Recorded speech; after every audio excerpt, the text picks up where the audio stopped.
Hello folks, this is Mark Maritato. Thank you for joining me once again for another video. Today I am painting a soldier of the 1st Texas Infantry Regiment. I'm painting with acrylic gouache on Bristol, and my goal is to depict a member of the 1st Texas Regiment as they would have appeared during the Battle of Antietam when they had made their famous assault into the David R. Miller cornfield on the morning of September 17, 1862.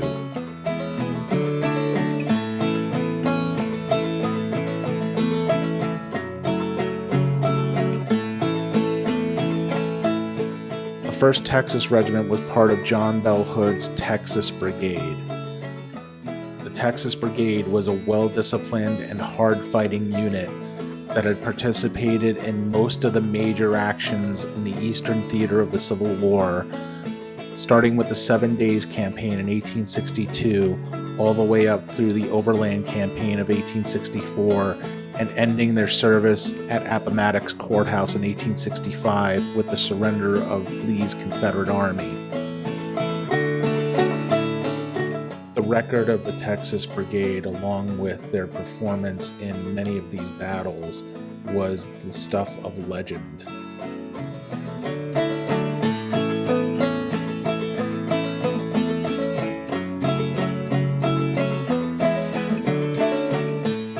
After days of hard fighting and marching, the Texans were about to sit down and have breakfast, which would have been their first meal in days. But the 1st Texas was called into action to participate in a counter-assault. Mad as hornets, the Texans got into line, and in one of the most massive and ferocious assaults in the entire Civil War up to that time, pushed through to the David Miller cornfield. The 1st Texas Regiment got out ahead of the rest of the brigade and pushed into the corn, where they were caught in a two-way crossfire of Union artillery and small arms fire. The Texans lost 186 of 226 men in the assault, as well as losing both of their regimental flags, one of the flags being a large silk Texas state banner that was given to them by the governor of Texas. Later that morning, the flags were found in the cornfield, laying on the ground with no less than 13 dead men from the regiment around them. Later that morning, when John Bell Hood was asked as to the whereabouts and status of his brigade, he could only answer, "They are dead on the field." So what I'm painting here today is a representation of a member of the 1st Texas Regiment. Now keep in mind that the uniform that I'm showing here is not necessarily indicative of what the entire regiment wore. Southern units, especially at this time of the war, were dressed in a number of different ways, including using frock coats, which is the long coat shown here, as well as short jackets, and they had a myriad of different types of equipment. This depiction is based off of one company of the regiment known as the Star Rifles that we know from photographic evidence is the manner in which this particular company was dressed just prior to the Antietam campaign.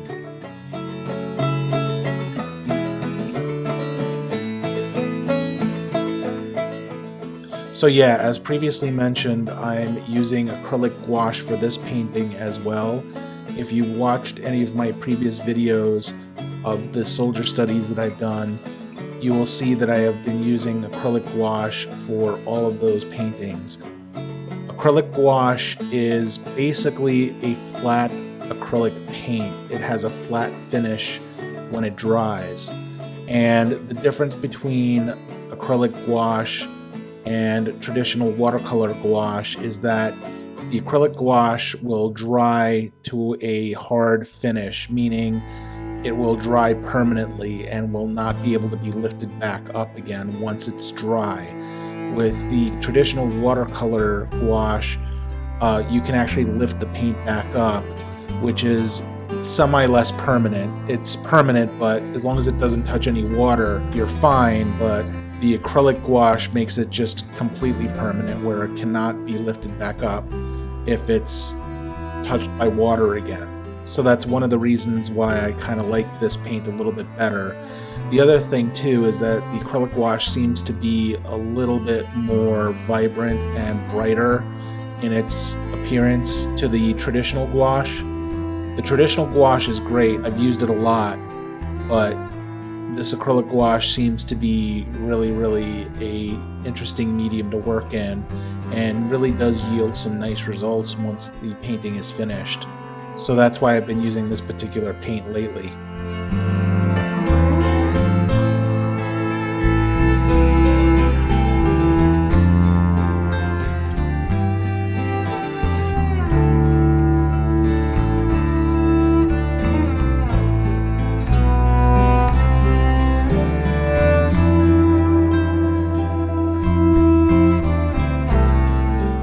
So as you can see, I have this soldier looking off to his left, and the reason why I decided to do that is because when the 1st Texas Infantry went into David R. Miller's cornfield, they pushed out ahead of the rest of the brigade, and they were caught in a crossfire. Now, later on in the video, you will see me paint corn stalks behind him to indicate that he's in a cornfield. And the reason why he's looking off to the left is because off to the left, which would be the west side of the cornfield, there was a turnpike that ran along the west side of the cornfield. And along this turnpike, there was a Union artillery battery stationed there that was firing into the left flank of the 1st Texas Regiment. So this soldier is looking into the direction of that artillery battery to meet the threat that's coming from their left. One of the things that will become apparent as the painting takes form is the bright light that is coming from his right. The attack that the 1st Texas participated in happened just after sunrise on the morning of the 17th, and it had been a rainy, foggy night. The sun and the morning was very misty, but the mist had given away to actually a very pleasant sunny September day, which unfortunately ended up being one of the bloodiest in American history.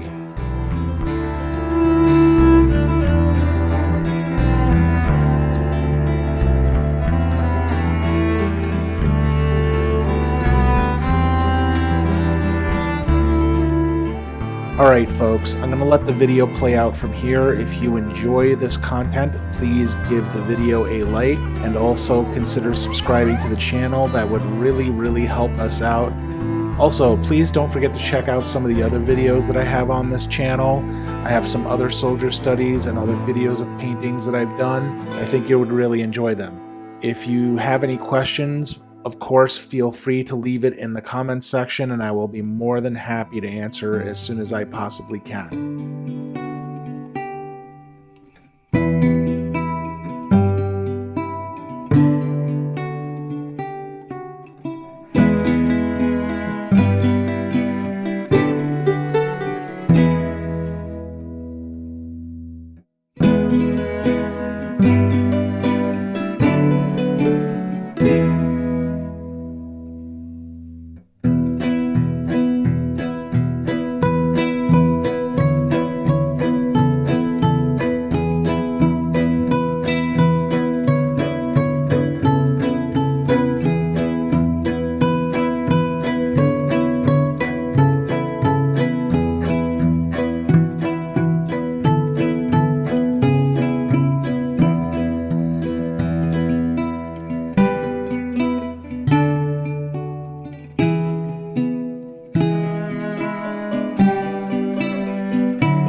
Alright folks, we've reached the end of another video. Thank you so much for watching.